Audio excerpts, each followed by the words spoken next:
Donc, ce soir, le thème que nous avons choisi, c'est mettre Christ au cœur de ma vie. D'abord, on va lire un passage. On va commencer par le début. On va lire le livre de Luc. Luc chapitre 14, au verset 26 à 27. Je dis la parole du Seigneur. Il dit, Luc 14, 26 à 27.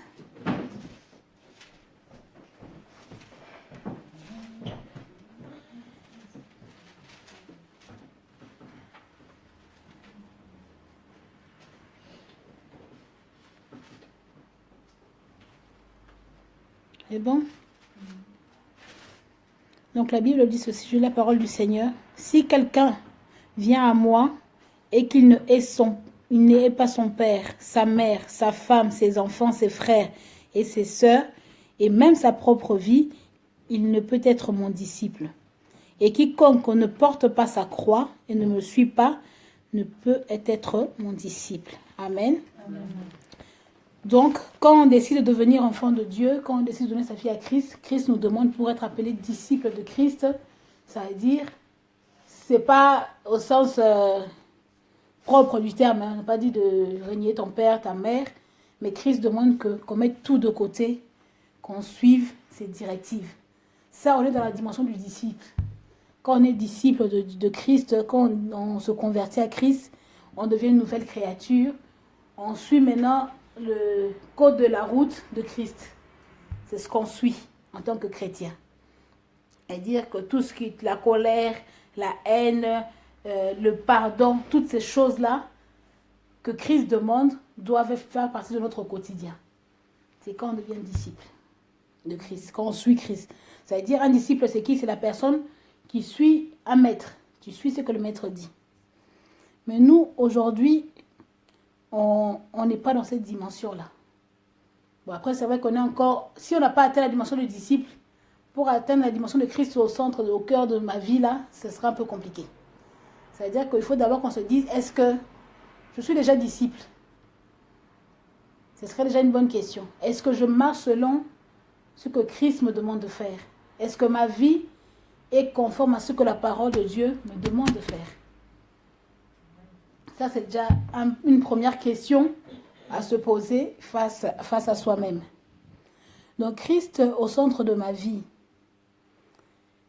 Mettre Christ au centre de sa vie, c'est d'abord c'est un choix, c'est une décision personnelle. Donc, comme on est entre femmes, je vais essayer d'illustrer ça autrement. Quand, par exemple, par le mariage, quand on décide de se marier avec quelqu'un, c'est parce que c'est une décision. Je pense, pour moi, ce que Dieu m'a révélé, c'est qu'on ne se marie pas pour faire des enfants. On ne se marie pas parce que, franchement, oui, je suis seule tout le temps. Franchement, je m'ennuie d'être seule, je vais avoir quelqu'un. Non, ce n'est pas le but du mariage. Le mariage est une décision et c'est une forme d'humilité, où tu te dis, normalement, hein, que je suis bien, je me suffis. Je suis bien comme dans mon état, mais j'ai besoin d'une autre personne pour m'accompagner. Je suis incomplète. Il me manque quelque chose. Je peux avoir le beau travail, je peux avoir tout ce qui est, je peux avoir de l'argent, mais il me manque cette autre personne pour m'accompagner, pour continuer la vie. C'est une forme où tu reconnais que tu es faible, que tu es incomplète. Nous, les femmes, quand on se marie, on porte le nom du mari. Quelque part, ça veut dire que mes parents m'ont donné une éducation, un nom, mais ce n'est pas suffisant. Pour que je sois complète, je suis obligée de porter ton nom, je suis obligée de porter ton histoire, porter ton identité, pour que ma vie devienne complète, que je sois madame telle. Donc c'est ça le mariage, c'est-à-dire que tu te dis que peu importe ce que je peux avoir dans la vie, il me manque quelque chose. C'est la même manière avec quand tu veux dire que je prends la décision de mettre Christ au centre de ma vie. C'est-à-dire quand je mets quelqu'un au centre ici, moi qui suis là, je me mets de côté pour que cette chair-là soit au centre. Donc je décide de me mettre de côté, je décide de m'humilier, de dire que je ne suis pas capable de décider par moi-même. C'est comme quand on est dans le mariage, quand tu deviens épouse de quelqu'un, tu ne décides plus toute seule. Même, on dit, il y a toujours ce débat-là, on ne demande pas la permission pour sortir à son mari, on est quand même évolué et tout ça, non. Quand tu veux sortir, tu demandes, même si c'est indirectement, tu demandes la permission. Est-ce que ce soir, je pourrais aller au cinéma avec mes soeurs? Est-ce que je suis sous la mission de quelqu'un? C'est pareil quand on veut mettre Christ au centre de sa vie, on se dit, bon, moi, je ne suis pas à même de diriger quoi que ce soit. J'ai besoin d'une autre personne pour m'aider à arriver là où je dois arriver. Donc, c'est une décision personnelle qu'on doit prendre et c'est une forme d'humiliation. Tu te dis, je ne peux pas. Parce que notre ego humain, il est tellement fort. Quand on connaît Christ, on se dit, bon, je suis enfant de Dieu, tout va bien. La Bible dit, à tous ceux qui l'ont reçu, je suis devenu le pouvoir de devenir enfant de Dieu. C'est bien. Dieu nous fait grâce, Dieu va me bénir, Dieu va me faire, mais quelque part, je suis toujours moi. C'est comme si tu étais dans une voiture, tu conduis. Tu connais la route, hein? Tu regardes les panneaux, tu ne connais même pas si tu ne connais pas la route. Tu dis, je vais aller à Paris, je vais regarder l'autoroute, je suis les panneaux, hein? Je suis les panneaux, je veux conduire. Mais quand tu conduis, à un moment donné, tu seras fatigué. À un moment donné, tu vas te dire, bon, je vais chercher une heure de repos, je veux me reposer. À un moment, tu vas dire, non, s'il pleut fort, il pleut fort, je ne sais pas comment je vais faire. C'est comme la vie. La vie, quand on marche dans la vie, là, il y a la pluie, il y a le vent, il y a des intempéries, il y a toujours des choses qui nous embrouillent. Il y a des tempêtes. Tu ne peux pas tout diriger. Imagine que tu es au volant d'une voiture où il y a des intempéries, tu as des enfants derrière qui crient. Maman, il faut te tourner derrière un coup, il faut conduire, à un moment tu vas dire, bon, je vais me reposer. Alors que la vie, on ne se repose pas. Parce que la vie suit son cours. Mais là, tu as quelqu'un qui te propose. Ce qu'on va faire, c'est que toi, tu seras mon copilote. Tu vas te mettre sur le côté. Moi, je connais le chemin. Parce que là où tu veux aller, là, lui, il connaît. L'autoroute que tu veux prendre, il sait que quand on va arriver à tel endroit, il y aura un trou, il faut ralentir parce qu'on va dépasser ce trou. Il sait qu'il faut aller à gauche. Il connaît tout le chemin. Donc, ce que Jésus te propose, c'est que tu sois le copilote, tu es assise à côté. De temps en temps, même si tu es un peu sommeil, tu peux dire, bon, je ferme les yeux 1 heure, mais lui continue à conduire ta vie. À des moments, tu peux dire, Jésus, là, je voulais qu'on aille là-bas, est-ce que c'est possible? Il sera capable de te dire que non. Si on va là-bas, on va prendre du retard. Vaut mieux qu'on continue là-bas, on va s'arrêter à l'autre aire du repos. Il connaît toutes choses. Toi et moi, on ne connaît rien. On va lire un autre passage pour bien comprendre celui de Ruth, qu'on connaît très bien.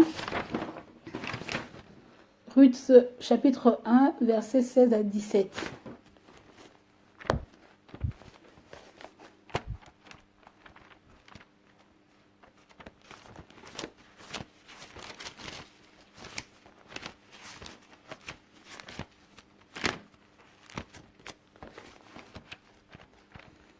Si quelqu'un a trouvé, la personne peut lire.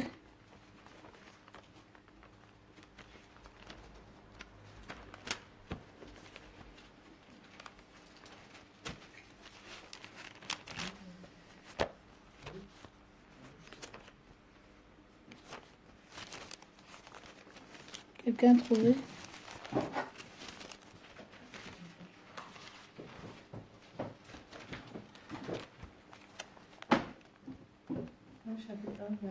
16 à 17.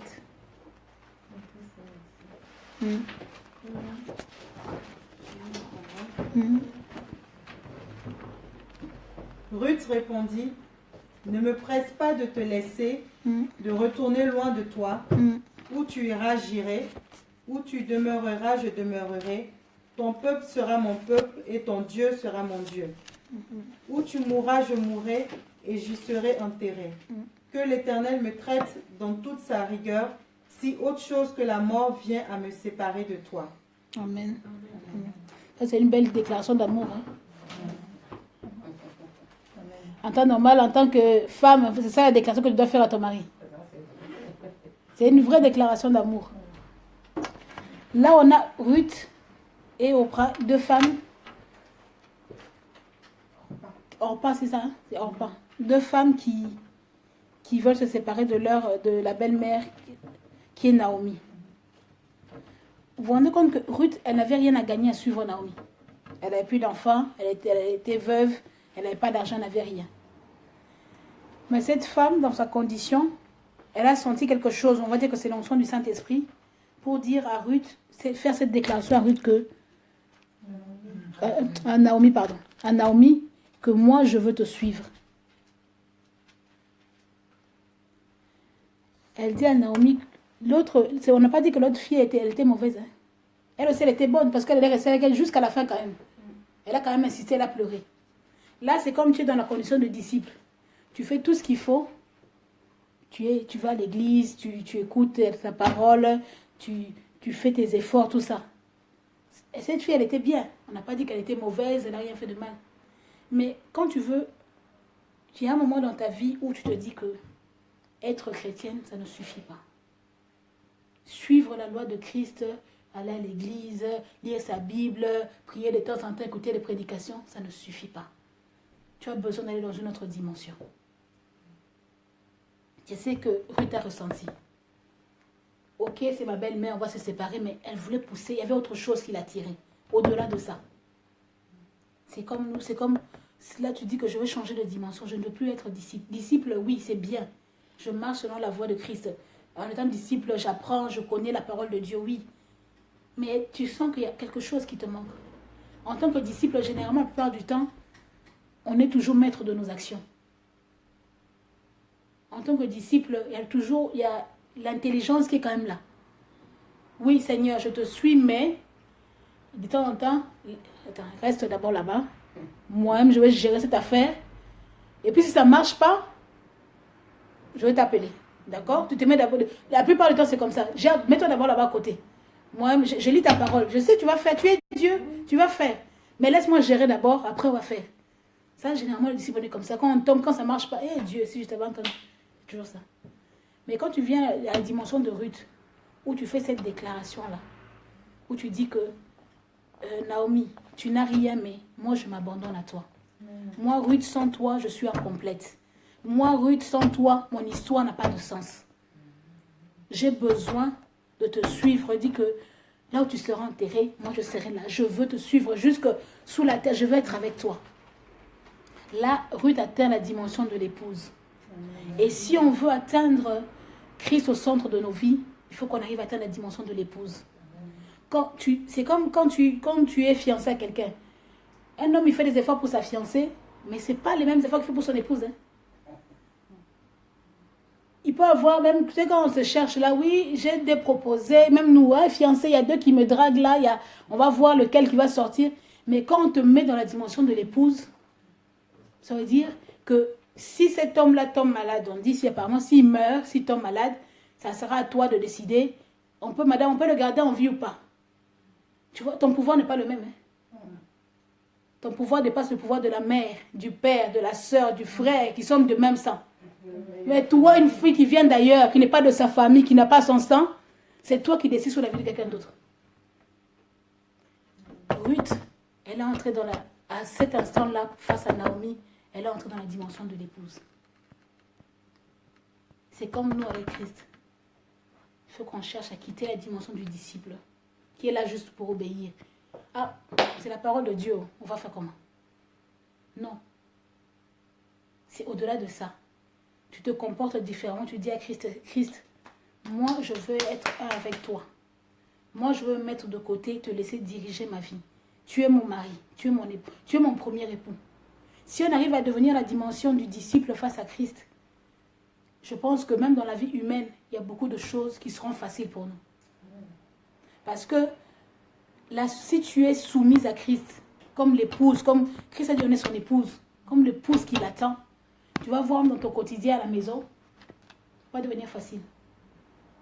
Parce que l'épouse ne décide pas seule. Tu ne peux pas décider un jour du matin, tu te réveilles tous les matins. Bon, aujourd'hui j'ai décidé, je vais quitter tout le jour, je vais aller habiter à Lyon. L'épouse ne décide pas seule. Avant de décider, l'épouse a fait part à son époux que moi j'ai tel projet, on fait comment? C'est comme avec Christ. Pour qu'il vienne au centre de ta vie, c'est à chaque décision, même les plus banales.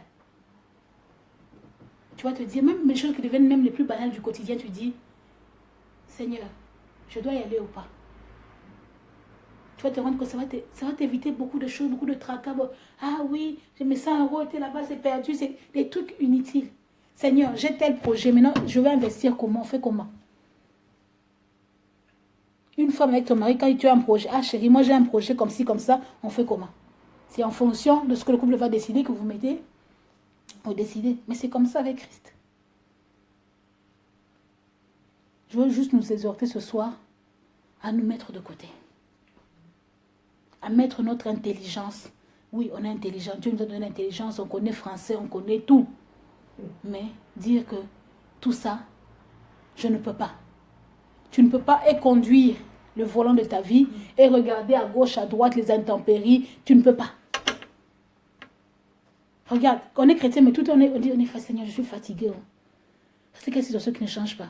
Je finis ce combat, il y a un autre qui vient. Je finis ça, il y a peut-être, Seigneur, je suis fatigué.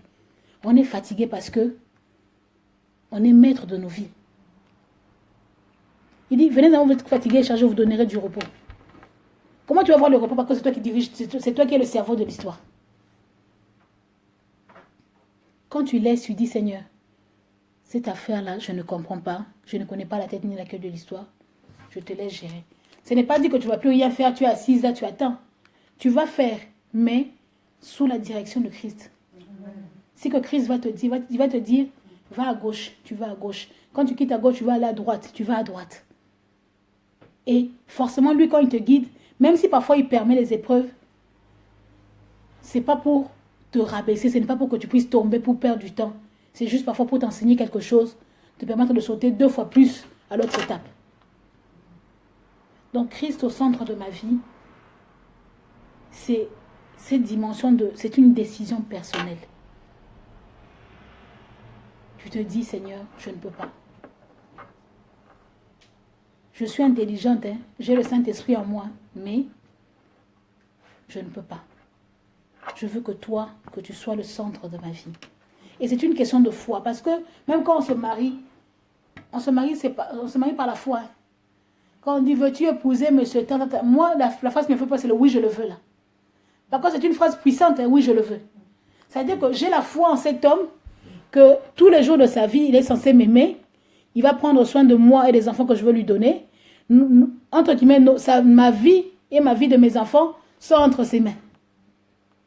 Jusqu'à ce que la mort vous sépare. Jusqu'à ce que la mort vous sépare. C'est tellement profond. Tu te dis que c'est un acte de foi. Quand tu ne sais pas de quoi sera fait demain. Tu ne sais pas si demain va devenir vampire dans la maison, tu ne sais pas.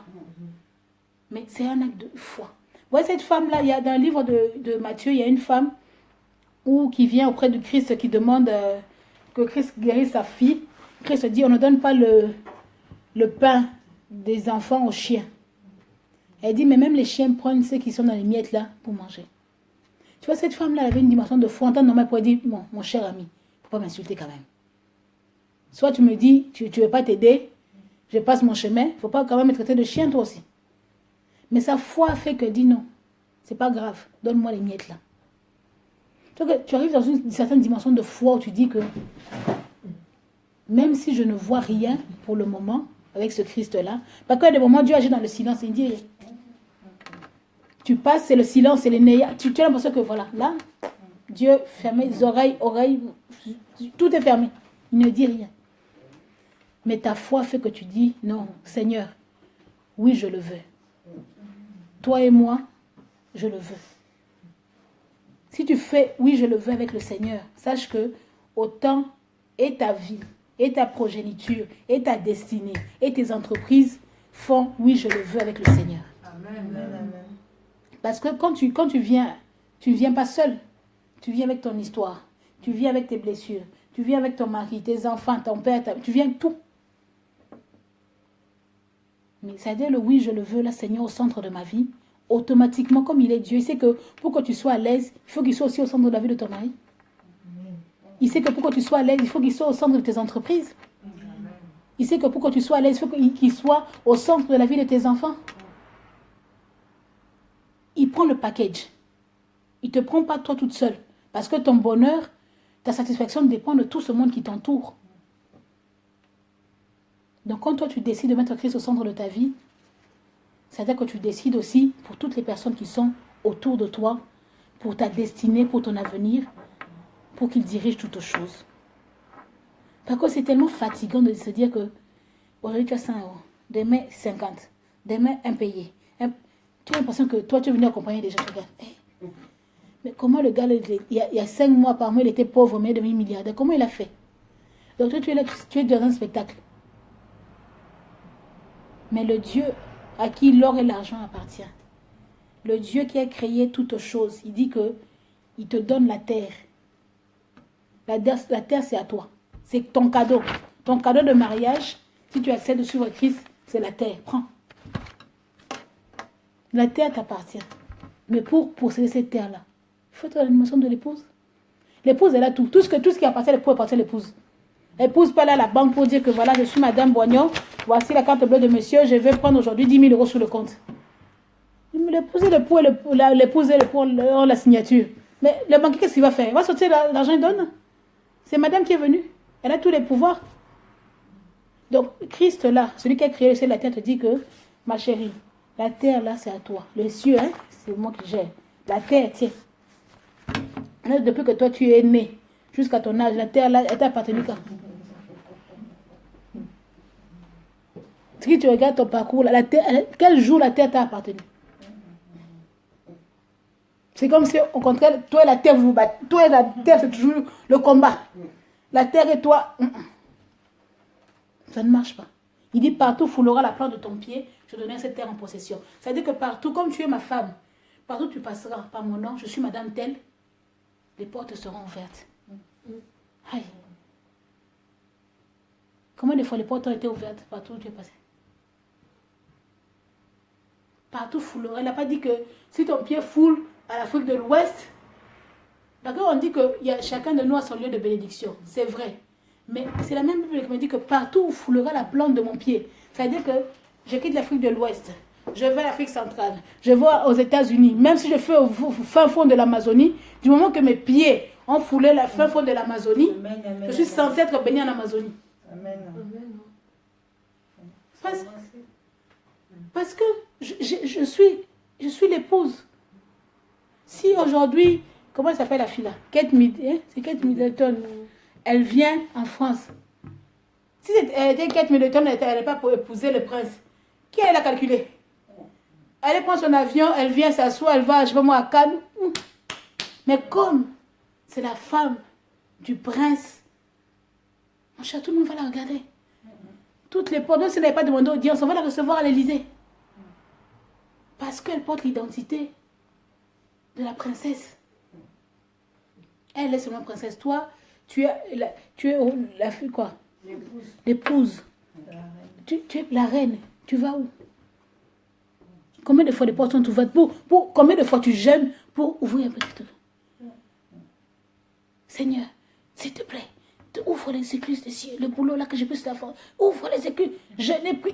Oh. Quand tu finis, Seigneur, merci, j'ai jeûné pour avoir ça. Mais c'est censé t'appartenir. C'est que j'ai fait pour rencontrer. C'est quoi, jeûne d'Esther. 3 jours à sec pour rencontrer Albert. Ma chérie. On est censé en tant qu'épouse jeûner pour simplement glorifier notre époux. Parce que toutes ces choses, mariage ou enfant, tout ça, qui sont déjà donnés, qui sont déjà là. L'époux a déjà tout donné. Il a dit, Je vous ai tout donné. Tout. Il a tout donné. La seule chose que nous, on a à faire, c'est de l'adorer. C'est comme une femme. Quand tu ton mari, là, tu vas dire, ah chérie, tu es tellement beau. Mon chéri, toi, hey, tu es beau. Quand il s'habille, tu dis, ah chérie, c'est tout. Je suis trop fan de toi. C'est ce qu'on doit faire sur la terre, c'est ça. Réveiller le matin et dire, Seigneur, non, je suis trop fan de toi. Imagine un homme tous les matins quand il se lève, ah chérie, tu es beau. Mais quand il sort dans la rue, il se croit pour l'homme le plus beau. Bah, tous les matins, on lui dit qu'il est beau. Imagine toi, en tant que femme, tous les matins, quand tu te réveilles ta vie, on te dit que, hé, ma chérie, tu es belle, hein. Il a dit que cet homme, il est trop fan de moi. Tous les matins, quand je me réveille, oh, il exagère. Et tu vas sentir voler, planer. Hein. Même si tu es habillée en tongs, mais tu es là, je suis trop belle. Je ne fais plus d'efforts, je suis trop belle. Tu sais que l'époux demande. Les jeûnes, les prières, les machins, c'est réservé juste à entrer dans un moment d'intimité pour l'adorer, pour dire combien il est grand, combien son œuvre est parfaite. C'est ça à quoi va servir nos jeûnes. Nous, on est là en jeûne. Seigneur, si tu envoies quelqu'un pour me donner ça, on peut combler ces découvertes-là. Alléluia, Seigneur, je vais bénir. Aïaka. Et c'est l'épouse de qui ça? C'est l'épouse de qui? Même l'épouse du diable ne fait pas comme ça. Même l'épouse du diable, il a confiance en son diable. C'est que, non, il va faire. Là, il va faire. Mais toi, l'épouse du roi, du roi de roi, viens. Dieu a tout donné. C'est juste nous, notre décision de quitte le trône. Donc c'est même plus aussi que ce de ma vie, c'est dit maintenant, ça devait être quitte le trône. Quitte le trône, laisse la place, c'est fini, maintenant ton mandat est fini. Dis-toi maintenant, Seigneur, mon mandat est fini. On dit, on échange l'équipe qui gagne, on ne change jamais une équipe qui gagne. Hein? Toi, tu n'as pas gagné. Je sors du jeu, je n'ai pas gagné. Quand ça ne marche pas, il faut changer. Nous, on est têtus, ça ne marche pas, tu continues. C'est toujours toi. En 2005, c'était toi. En 2010. Et puis, tu as des cycles. Hein? Moi, tous les 5 ans, il m'arrive toujours quelque chose de grave. Mais à chaque fois que je fais quelque chose, ça ne marche pas, les affaires. On me bouffe toujours l'argent de mes affaires. Mais change un peu de façon de faire. On te bouffe parce que toi-même, ton intelligence te dit que cette affaire va marcher. C'est tout.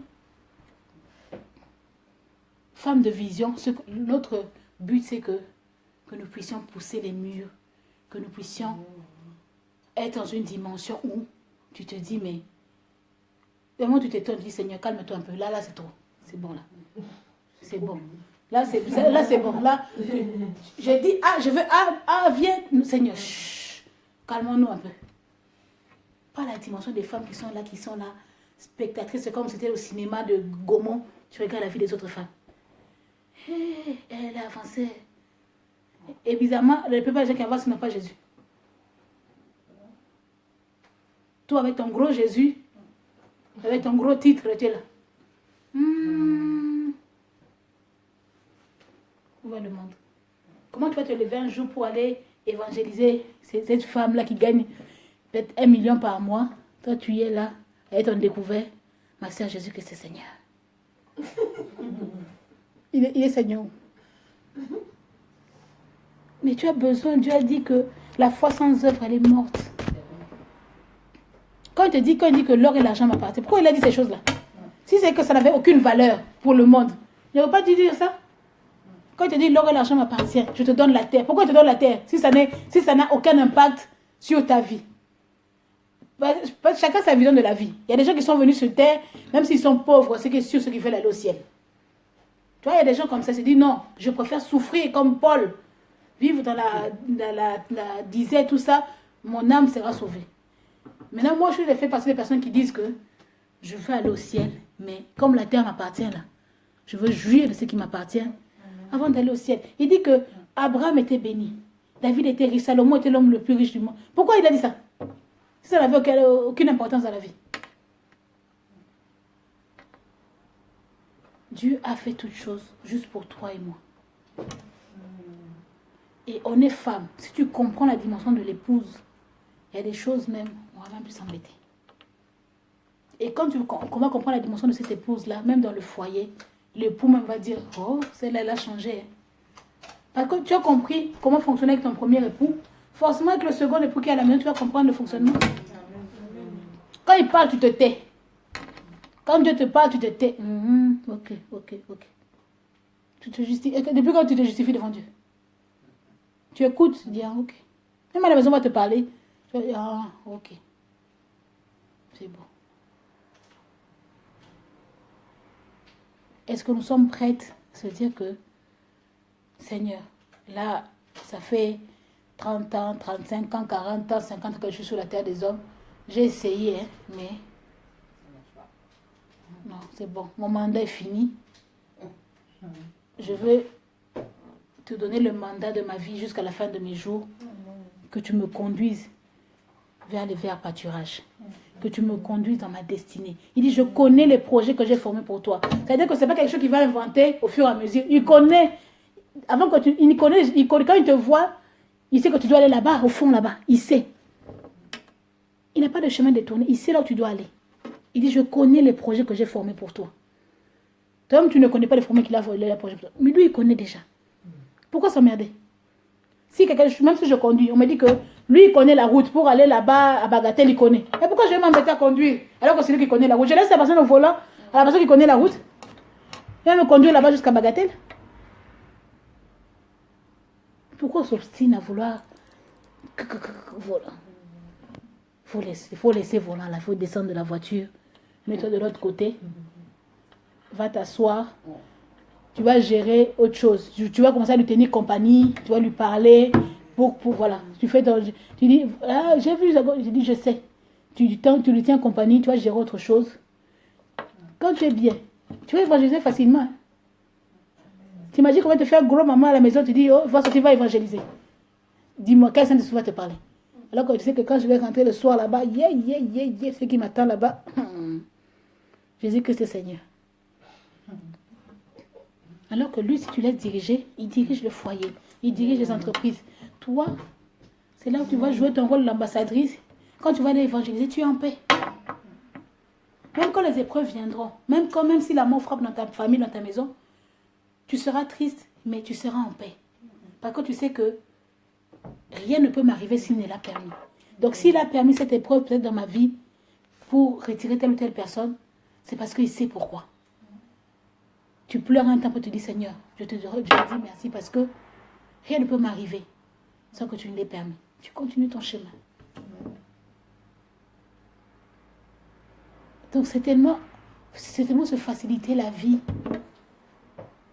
C'est tellement faciliter la vie, même tu dis que voilà, Seigneur, je veux être une source de bénédiction. Comment tu veux être une source toi-même? Parce que toi-même, l'eau de ta source, là-même, elle sort, mais toi-même, tu ne vois même pas la source, là où elle est. Là, tu veux que les gens viennent pousser sur toi. Mon cher.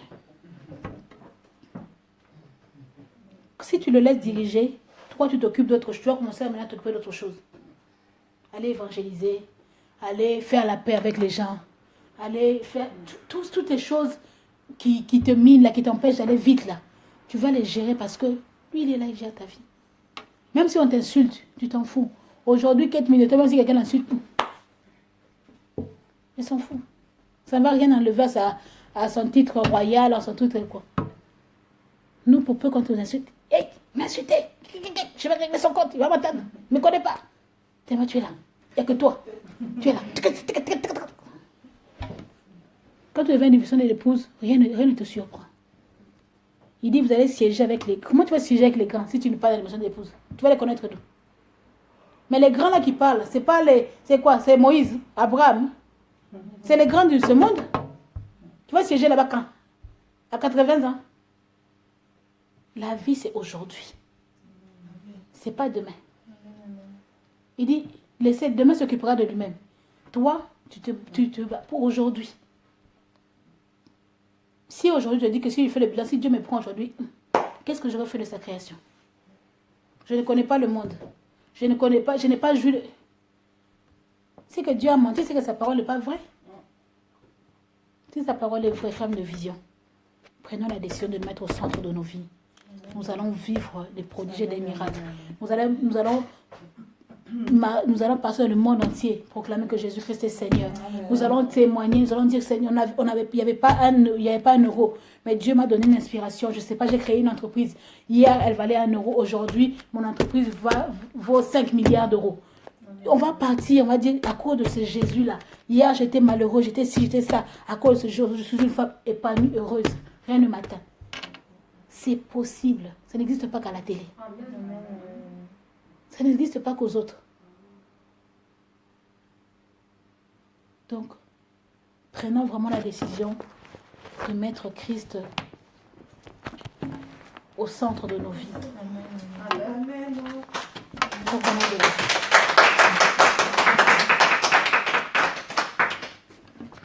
Nous allons baisser nos têtes, nous allons prier le Seigneur.